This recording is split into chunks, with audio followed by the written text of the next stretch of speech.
Hey guys, welcome back to the channel. In this tutorial I'm going to show you how we can create Google Sheets shortcut on desktop. So let's get started. Here I have opened my laptop, and the first thing we're going to do is opening the Google Sheets on our Google application. So I'm just going to use my Chrome, and I'm going to choose this account, and after that we can click on this button guys to access the Google Sheets. Then just scroll down until you find Sheets, and this is the Google Sheets, and just click on it.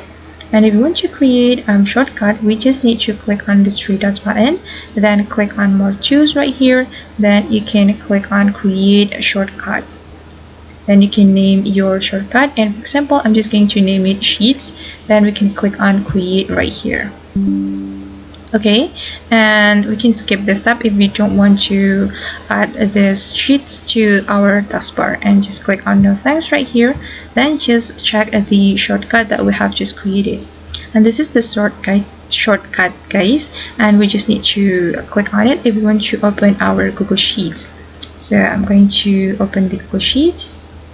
Okay, and this is the Google Sheets guys. Alright guys, and that's how we can create Google Sheets shortcut on desktop. I hope this tutorial will be helpful for you. Thank you so much for watching, and see you in the next video.